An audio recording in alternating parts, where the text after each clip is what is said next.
Should you trust the media? Here you see a headline where the BBC may have to pay the president over $1 billion. This is the second media company that has been sued by the president for false media coverage. Here we see it again and again, where the media is not committed to telling the truth, but they are committed to pitting Americans against one another and against a duly elected president. Is this the right course for America? Let me know in the comments. The BBC has issued a personal apology to the president for a Panorama segment that spliced his January 6th remarks in a way that critics said was incitement. It's basically out of context, so they apologize. The problem, the broadcaster also said that Trump's lawyers' demand for damages, arguing the edit was editorial error, is not happening. Not legally defamatory act. They say they're sorry that his feelings got hurt, but they're not going to pay up to make him feel better. A non-rebroadcast decision and an internal review signal standards lightning, making sure that even though the BBC maintains it met its legal obligations, even though people are wondering whether it really is a big deal. President Donald Trump is absolutely right. Again, the BBC do owe him an apology, and it should be a grovelling apology. The Panorama film was doctored, not in error, it wasn't a mistake, it was a deliberate attempt to deceive the viewers about Donald Trump and those riots on Capitol Hill at the end of his first term of his first presidency. It was a deliberate attempt to deceive. It's what I call a TV lie.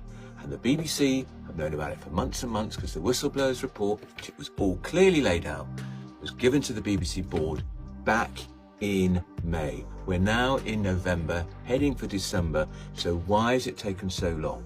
The BBC should broadcast a correction on air, apologise fulsomely to Donald Trump, because what we don't want is him to sue the corporation for $1 billion, because that will cost everybody in this country money, because we pay for the BBC through the licence fee. As I've said before, it's about time we ditch the licence fee and frankly ditch the BBC. I hardly ever watch the news because it's biased, it's skewed, and it sneers at ordinary working people. So apologise, BBC, do the right thing to Donald Trump and move on. I mean, come on, what a time to be alive. The BBC have now completely bottled it and accepted defeat. I mean, seriously, how many more L's can one organisation take before they just unplug their fucking cameras and fuck off home? Okay, this is actually comedy gold, I'm not gonna lie. You know, the BBC, the UK's gold standard of journalism, has now issued a grovelling apology after being caught doctoring Donald Trump's speech. Not once, but twice, you know. They didn't learn the fucking first time. They said, you know what, lads, let's just run that again. Surely no one's gonna notice. And now we are here, you know. So apparently, according to them, and I quote, their editing just accidentally created the impression that Trump made a direct call for action, violent action. And of course, you know, it was an accident. They just magically stitched together different parts of a speech in a perfect little sentence that just so happens to make him look very guilty, you know. Complete coincidence, of course, nothing to see here. Move a fucking long. And then, right, the cherry on the top to this whole situation is that they've apologised, right? But then they said, well, technically there's no case for defamation. What? You just said that you edited it wrong and then you apologised publicly. You pulled the programme off the air and now you're saying that there is no case for defamation. That's like robbing someone's house and then saying, sorry mate, there's no proof that it was me. I mean, you know, this is the BBC we're talking about here. The same organisation who scream about misinformation every 5 minutes. Turns out the misinformation was coming from the BBC, from inside the house. Honestly, what a time to be alive, you know. The mask is falling, the truth is cracking through, and the mainstream can't keep up with the speed at which they're being exposed, you know. Keep watching, beautiful people, because if they're willing to admit this, I can't imagine what else is going to come out in the next few weeks.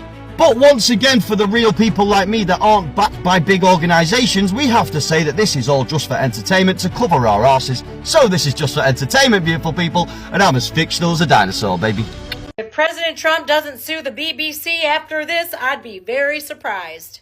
And the BBC has apologized to President Trump for edits it made to his January 6th speech that changed its original meaning. The corporation said it will not play the edited version again, but will not offer any compensation to Trump for its actions. It comes after British newspaper The Telegraph revealed a second BBC program broadcast in 2022, which also made misleading edits to the same speech and ignored concerns that were raised about it.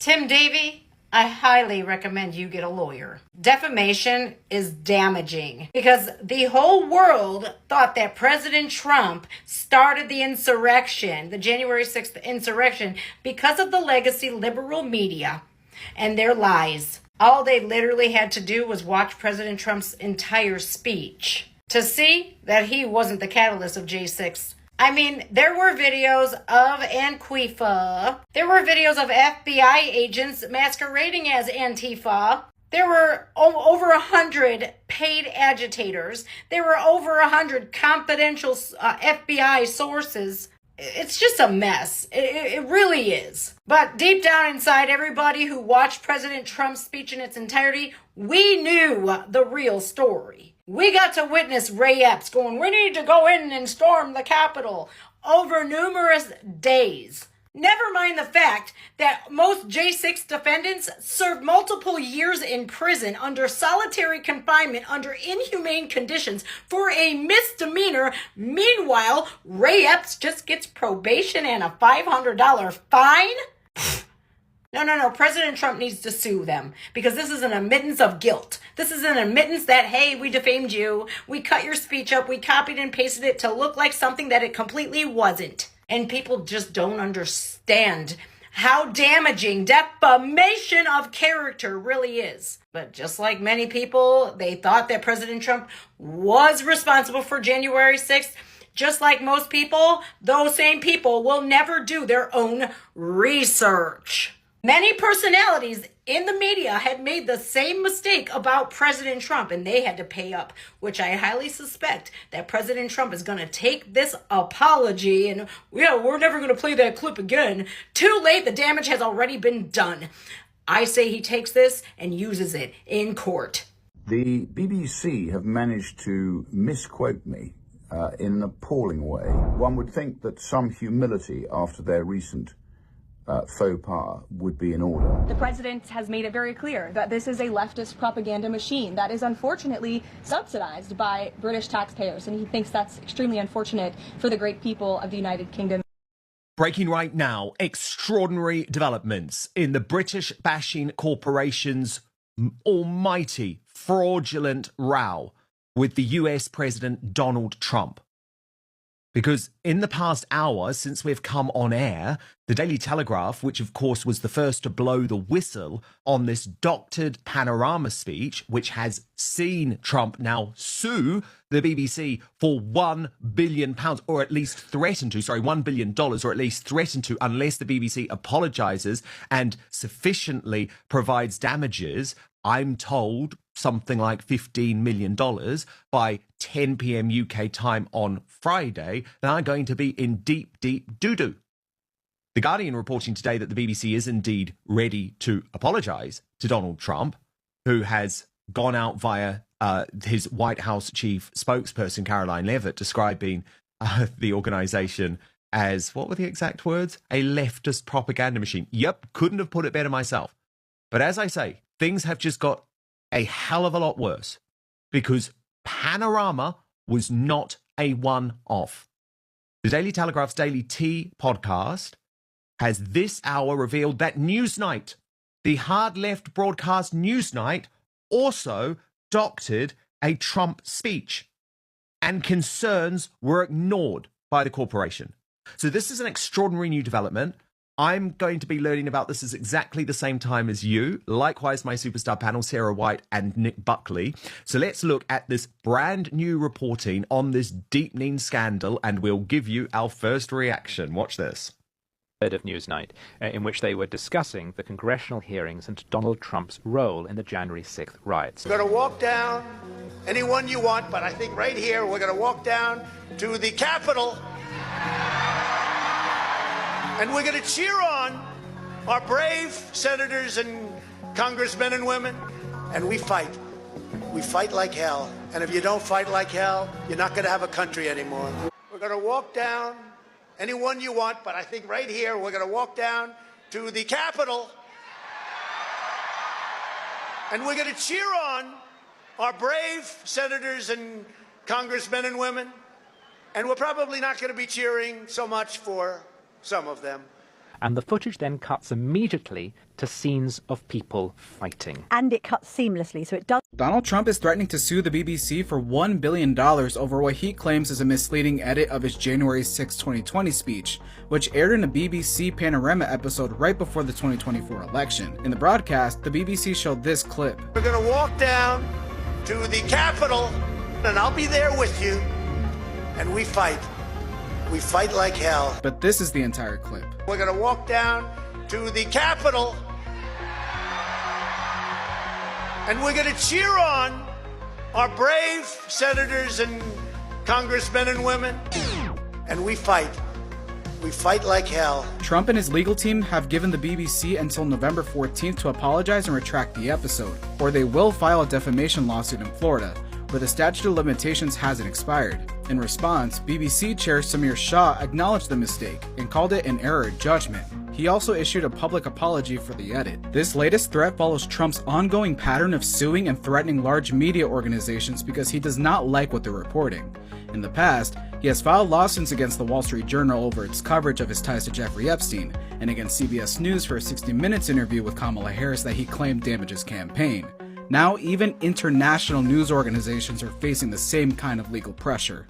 Like him or not, and believe me, I am the furthest thing away from one of his biggest fans, but Donald Trump is arguably one of the most influential figures that we have ever seen in the last few decades. And for me personally, his growing influence and power is unnerving. Before I even get into anything, quick disclaimer, because you know, future law out here, I'm not trying to implicate myself. Everything I'm about to say is based on publicly available information, so please fact check and read the reporting yourself. What's happening between Donald Trump and the BBC right now is literally so unprecedented, and I don't think people actually understand just how big it is. For months, Trump has been increasingly vocal about UK politics, UK media, and especially the BBC. There's nothing new here, he's criticised them before. But recently, the situation has escalated into something that we've never seen before. Donald Trump is now suing the BBC in the US for $1 billion.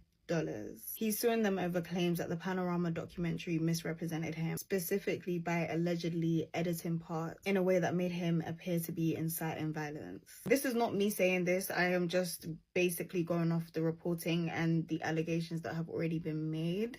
You can actually go and watch the video yourself. I'm pretty sure if you just type in Panorama Donald Trump on TikTok, it will come up and you can see it for yourself. Anyways, this is a big deal for several reasons, and the ripple effects are wild. For starters, a US president is suing the UK's biggest broadcaster.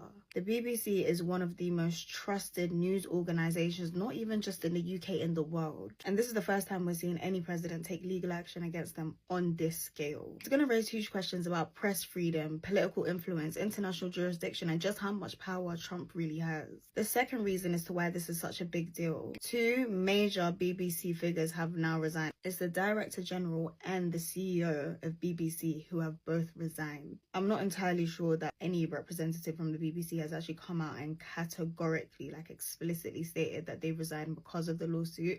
But I mean, if not, then it's pretty coincidental and convenient timing. The third reason as to why this is such a big deal is because of the reputational damage that it could and arguably is causing. A large part, if not BBC's entire identity, is built on them being impartial. Not left-wing, not right-wing, just straight facts. Even if the lawsuit doesn't succeed, the suggestion of bias, corruption, not my words, can damage trust on a massive scale. Fourth reason as to why it's such a big deal: it says a lot about how much power Trump has. Like I said before, whether you like him or not, he is one of the most influential figures that we've seen in the last few decades. The fact that a lawsuit filed in the US has sent shockwaves through the UK's national broadcaster says a lot. Not only that, but it's also taken up space in UK politics. I was at the Prime Minister's questions yesterday, to be honest. It was broadcasted, so everybody saw it on TV. They were talking about it during the PMQs, and I'm pretty sure someone called on Nigel Farage to speak on it as well. It's taken up a lot of space in the UK. This says a lot, not necessarily about whether Trump is right or wrong, but it says a lot about the scale of his global influence. Fifth and final reason as to why this is a big deal. Let's actually break down why he's suing them, right? So he's essentially arguing that Panorama have selectively edited clips. The final program created a misleading impression of him, and that this representation has caused harm. Again, these are all allegations, but the courts will have to assess the evidence. But these are serious allegations, especially for a British broadcaster that is supposed to be impartial, like the BBC, and has denied any form of bias, any form of corruption amongst their employees. There are so many questions to ask and to be answered when it comes to this situation. Is international media going to be more cautious with political reporting? Is this going to open the door to more cross-border lawsuits against news outlets? What's it going to mean for press freedom in the UK? And how does one of the most trusted news organizations rebuild trust after two top leaders stepped down? I think this is the start of a much bigger conversation about media power, political influence, and accountability. Well, do I have some fantastic Epstein update news for y'all. It seems like in another life, Trump had an obsession with another big, beautiful bill. Except this one wasn't really coming out of his mouth 24/7, it was coming in his mouth. That is right, y'all. I wish I was, actually, no I don't. I'm so happy it's real. But within the Epstein files, there was a gem that allegedly, from Epstein's brother, that Trump sucked off Bill Clinton. And that allegedly Putin has proof of this. And let me just stop you right there. Trump doing gay stuff isn't what's surprising. Bill Clinton doing gay stuff isn't what's surprising. We know predators will put it in anything. What's surprising to me that I happened to catch was, remember when Epstein said, or maybe you don't remember when he said it, but then the emails or whatever came out. He said that if everything came out that he had, they'd have to cancel the 2016 election. And I always kind of took that to mean as like, oh, like Trump and Bill are both implicated. That wouldn't be good for Hillary. Like they'd have to cancel the election and find new candidates. But this was not what I was expecting. That one of the candidates sucked off the other candidate's husband. I also don't want us to forget about the Helsinki of it all and how some of the emails that I talked about in a previous video where Epstein is bragging pretty much about how he's in direct contact with the Russian government and is giving them tips and advice on how to handle Trump. And then a month later was when Trump had that meeting with Putin and he came out looking like he was newly put on a leash. And that was when he sort of said like, fuck America, like Russia did nothing wrong, we love Russia. And again, the Alaska summit a few months ago, same thing. As all this continues to come out, it feels like pieces are just falling right into place and things that maybe didn't make 100% sense before now sort of make sense. Anyway, that's sort of all we know about that right now, but I wanted to share because that was a glorious thing to wake up to this morning. What do you guys think? Comment below, and don't forget, like, repost, do all the stuff, and follow me for more like this. The tea is sure to keep coming. Okay, you're not going to believe this, but the whole Trump thing and the BBC editing what he said for the January 6th thing, well, they've only gone and done it again, and at the same time, they've done it to Rupert Lowe. They've quoted Rupert Lowe and then had to go and apologise, saying they misquoted him, all in the space of one day. BBC issues a grovelling apology to Donald Trump after misleading Panorama documentary. Let's have a look, though.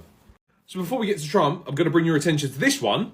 This was the tweet. Rupert Lowe was in the Houses of Parliament talking about the death penalty. And then they quoted him as saying something else. And now they've had to issue an apology. How are you messing up all the time in the space of a week? Your whole thing was to not do this.